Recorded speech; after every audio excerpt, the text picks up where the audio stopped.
Today on the Topping Show, Trump is indicted again. Gavin Newsom wants to repeal the Second Amendment. Target is downgraded again. Call of Duty boycott begins. Indiana Jones is set to flop. Cracker Barrel joins Pride Month. Bud Light sales are down 60%. Carvana stock spikes 50% increase. Netflix password cracking seems to actually have a positive result. GM and Tesla to share chargers. And Toyota reveals a hydrogen capsule car for the Le Mans race. All that and much, much more on the Topping Show.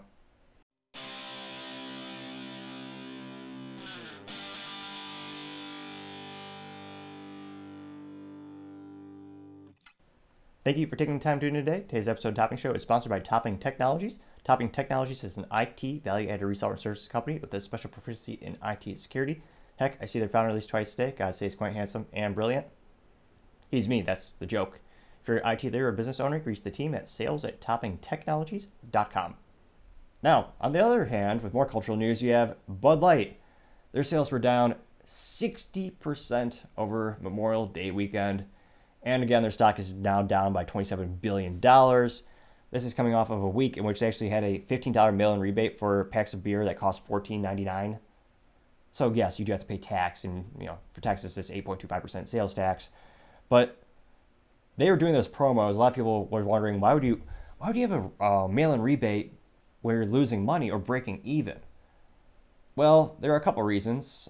Rebates are usually very rarely ever actually executed or fulfilled by the end user because it's a pain in the ass. It sounds good. It makes people buy the product because they think, oh yeah, I'll get that money back. But again, you have to fill out the paperwork, which, again, we have enough paperwork in our life. Do you really want to do one more thing of paperwork? So you have to do the paperwork. You have to mail it, which the U.S. Postal Service, Lord knows if it'll ever get there on time or at all. And then they're apparently supposed to send you a gift card back.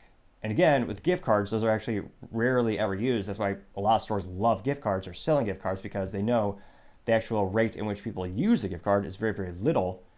So they actually make a lot of money just selling a piece of plastic. It's very advantageous, which is why every traditional retailer will have them, especially at the checkouts. But that's why it really wasn't going to cost the company too much. Now, they were doing that because it would increase their sales. So then they could tell Wall Street and other investors, hey, we increased our sales. Because technically, yes, you increased your revenue. Then not so much about the profit, but they increased the revenue. So that was why they were doing all those mail-in rebates. Now, it also came to light that sales reps from distribution were making about an average of $2,000 less in May compared to last year. And continuous trending is on ballparks. So you have ballparks around the United States, and you have these long lines of 30, 40, 50 people at the Coors Light or the Miller Lite stand, and the person on the little cell phone, they'll pan over and they'll go over to the Bud Light stand, and there's no one in line, which shows how much of a cultural impact this has had. People hate Bud Light so much, they would rather wait in line for, I don't know how long it takes to wait in line for that, 10, 20, 30 minutes to get a competitor.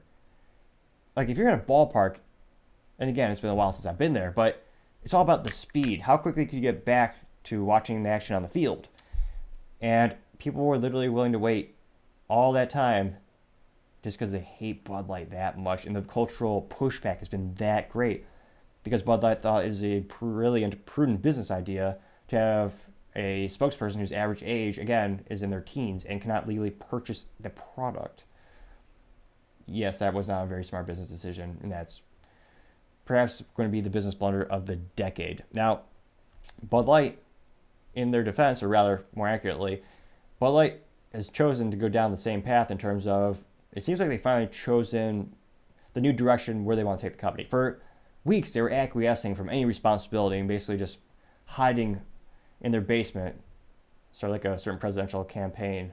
But they didn't really say anything against one side or the other. Now, they did recently donate $200,000 to the, again, acronyms gotta sound smart, the National LGBT Commercial of Commerce, the NGLCC, in support of its, another acronym, Communities of Collaboration Initiative, COLO Initiative, the COCI, C-O-C-I.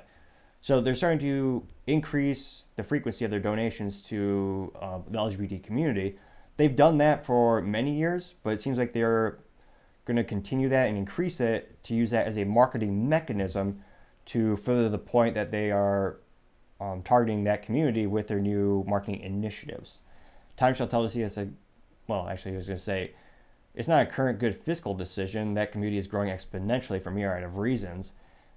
In 10, 20, 30 years, time shall tell to see what the trends are like, but there's a lot of speculation. Are they doing this because they think of a long-term sales plan, or are they doing it just for virtue signaling, or is it just so they can preserve the ESG score? Why, regardless of why they're doing it, that's the path that they've chosen to take. And because their portfolio is so diverse, time shall tell to see if it really has a impact big enough to completely obliterate the brand completely, so they stop production of that, which would save a lot of rainwater and creek water and pool water and pond water. I assume they use a filter, maybe. But you also have to ask yourself, how long could it stay on the shelf and not move?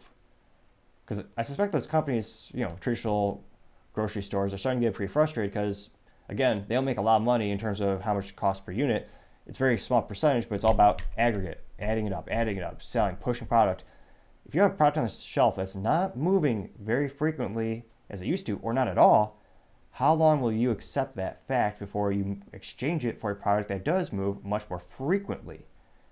Time shall tell to see if the short term is worse than the long term. Thank you everyone for taking the time to tune in today. Cannot thank you enough for liking, subscribing, commenting.